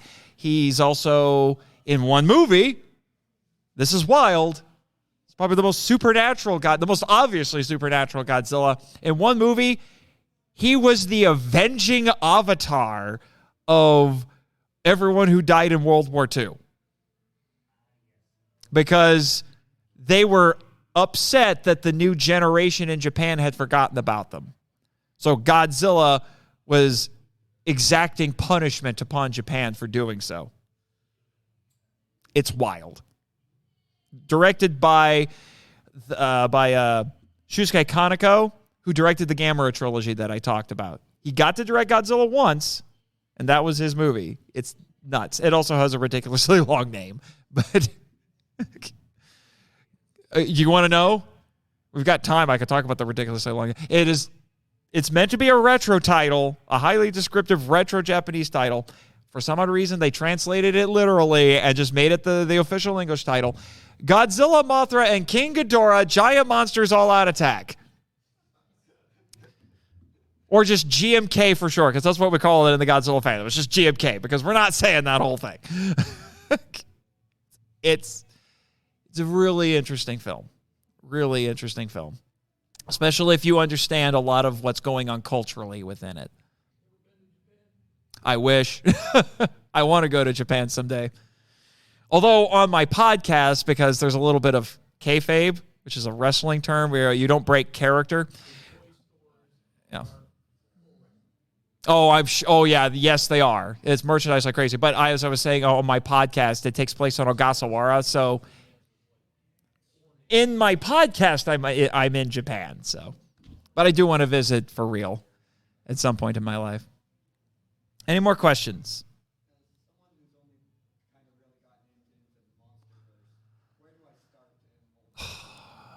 That is a very difficult question to answer because I have to ask follow-up questions. Like, are you the type of guy who likes to start at the beginning? If not, what kind of things do you like? I have to ask those kinds of questions because there are several starting points for you. So I'm just not sure which one to give you. Where do you find the proper legacy, the iconic Godzilla stuff that's evolved today as opposed to the outsider stuff that is interesting but not what everyone hails? In terms of where to start? 54 for sure. That is required. That's required viewing. You might even call it homework. Whether you like it or not, you should watch that original film for sure. After that, I mean, I can give you, like what I think are the highlights to definitely watch, like Mothra vs. Godzilla from 1964. You should watch that. King Kong vs. Godzilla of 1962, especially the Japanese version, because it's the highest grossing Godzilla film to this day, the most popular. That thing made money hand over fist. After that, there's a couple of them from the 80s and 90s I would recommend. A couple from the 2000s that I would recommend. But again, it depends on what you're looking for. Godzilla has had such a wide range of stuff. He's one of the most versatile fictional characters ever made. It's like Batman in that regard, because we've had Batman in multiple kinds of stories, multiple kinds of tones. He's very versatile. So, I can give you what I think are the best representations, like the high points for the Godzilla series. And then after that, I would say it's up to you if you want to try out any more. So, those would be several of my recommendations. I can give you some more after we're done here. But again, it goes back to, what do you want? Do you want traditional Godzilla? I got recommendations. Do you want good guy Godzilla? Oh boy, I got some for you. Do you want crazy wild Godzilla? Oh, I watch the 70s movies. They're insane. One of them, you might have to be inebriated while you watch it, because it's one of the trippiest movies I've ever seen. Any other questions? We went over a lot. Yes, sir. What's your name? Aiden. All right. What's your question, Aiden? Why would you ask me that? Because there is no good answer. There's too many to pick from. I'm a big fan of Godzilla, obviously. I also have a tremendous appreciation for King Kong because of just what King Kong means. And that, like I said, that original King Kong film is about as close to perfect as you can get. So that is just, if you just like movies, you need to watch the original King Kong. Good Lord. Because it changed how movies are made and is still influential nearly 100 years later. So, besides those two, I'm a big fan of Heisei Gamera. Not the old Gamera. I like Heisei Gamera. And in terms of other Godzilla-related kaiju, I like Anguirus. If you know who Anguirus is? Anguirus? He's an ankylosaurus with a big spiky back. And I love him because his attitude is, you know what? I can't breathe fire, shoot missiles, or do anything crazy like that. I got my teeth, and I got my claws, and I got my big spiky back. I'm still going to kill you, you bastard. I love his attitude. He will run right up to King Ghidorah and just not care.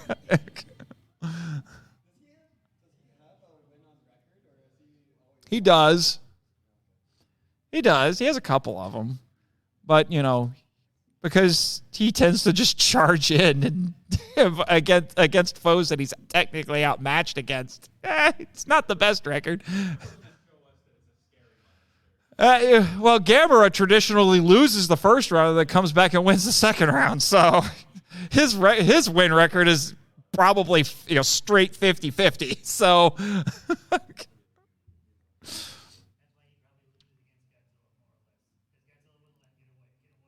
yeah, probably, but there's arguments to be made that Gamera can pull out the W. So yeah, but that's true.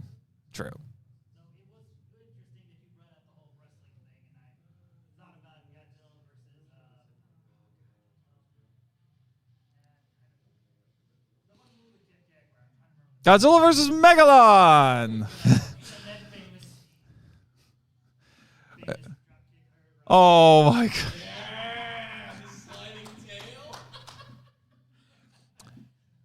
Yes, Godzilla vs. Megalon is well known for a lot of infamous things. Probably at the top of the list is Godzilla's tail sliding drop kick, which he does not once but twice. It is. I think it is. It is peak cinema. It is peak cinema. Although it is still not the most insane thing that Godzilla's ever done. He can fly.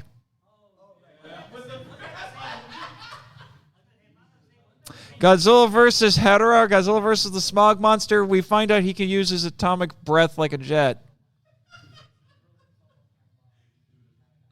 Also peak cinema. Guess what, people?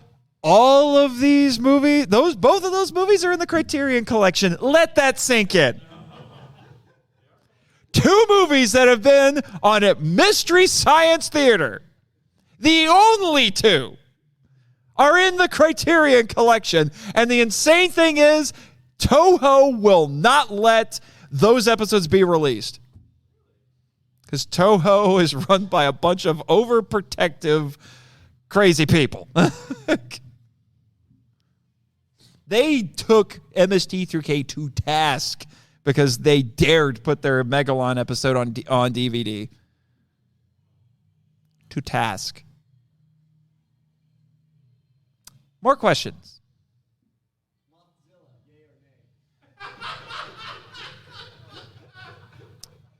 Get out!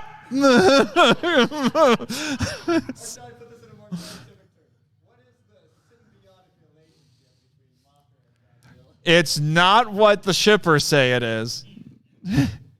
I am not a fan of that particular shipping. It gets to some very weird places in the right corners of the internet. So, no, I don't ship them.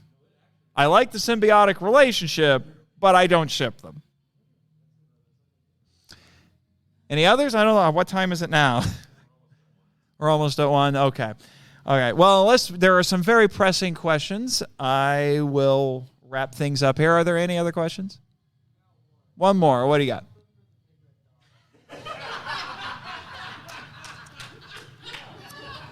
You've either listened to my friends on Kaiju Weekly, or you've been in the right corners of the internet. My official answer is no. We're not opening this can of worms, sir. We're not opening that can of worms, but it's a fun question to end on. But just really quick, as I mentioned, I'm an author and a podcaster, and I'm also a voice actor. I do some voice acting on one of these because I have drama segments, and I don't have the logo for it on here, but I'm also a cast member on Power Rangers, the audio drama. I play one of the bad guys in the new season. So Monster Island Film Vault, that is primarily focused on kaiju. We do get into some stuff with tokusatsu.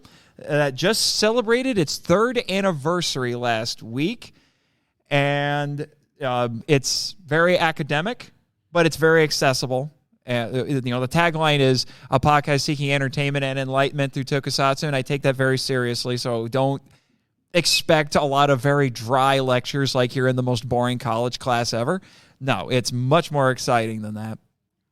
And when you listen to that, it is technically a fictionalized version of myself because it actually takes place on Monster Island. I started that as a bit of a gimmick, and now it's got full-fledged audio drama segments. Happened very organically because I have crazy friends who come on the show and make up wild stories. And then Henshin Men, which is dedicated to Henshin heroes, so stuff like Kamen Rider, Super Sentai, Ultraman. It's been mostly focused on the original Kamen Rider. It's a television podcast primarily. We go through a show a couple episodes at a time, and we're wrapping up the original Kamen Rider pretty soon. And then the Power Trip, a journey through the Power Rangers franchise. If you like Power Rangers, specifically Power Rangers, not Super Sentai, specifically Power Rangers, that's the show for you. My co-host is Michael Hamilton, and we go through the Power Rangers franchise a season at a time. So we talk about it a season at a time. Be warned, Henshin Men is a sprint. Power Trip is a marathon. You're looking at minimum 2.5 hours per episode, and we've gotten as long as 4. So be prepared for that. But like I said, we talk about whole seasons. A whole season, yes. So we have to cover a lot of stuff. Yeah, so like we have 3 episodes just on Mighty Morphin because that was 3 seasons. Huh? The next episode that will be coming out hasn't been published yet. I've been ragging on Michael to get it published, but it'll be Megaforce. But the Neo Saban seasons, he has like Megaforce, Super Megaforce, stupidest name ever. But the Super seasons, we talk about them together. So that saved us a little bit of time because we're like, we don't want to spend 2 episodes on frickin' Samurai or Megaforce. God. My gosh. So, that's the podcast that I do. And so, but I also mentioned I'm an author. So if you want to learn more about me as an author, I'm also a contributor and editor for Kaiju Ramen magazine. So if you're into this sort of stuff, Kaiju Ramen is the place to go. And in case you were wondering, that is my bibliography because you can't take the grad student out of me. I do this in every episode. I include a bibliography of all my sources so you can fact check me or do more research because I obviously can't go over everything that I read in my sources. So in case you're wondering where I got this information, this is where you can find it, and thank you for coming.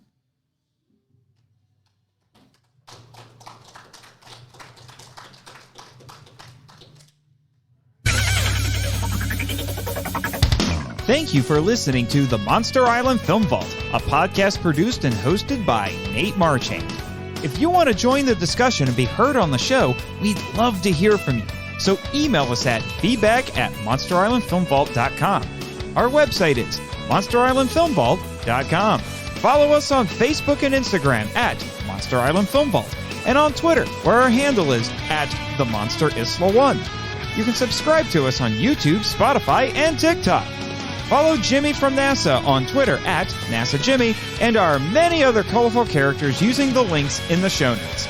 The podcast logo was created by Tyler Souls from TylerDrawsComics.com. Our theme song is Wanderer on the Offensive, live edit by B33J, Sarax, Juan Madrono, and Nonsensical Lexus, which is a remix of Counterattack Battle with the Colossus and The Opened Way Battle with the Colossus by Kootani from the video game Shadow of the Colossus. All film and audio clips belong to their respective copyright holders and no infringement is intended or implied. Please rate and review us on Apple Podcasts, Spotify, and or Podchaser to spread the word about the show. You can also support us by joining MIFV MAX on Patreon. The Monster Island Film Vault is a Moonlighting Ninjas media production. Sayonara!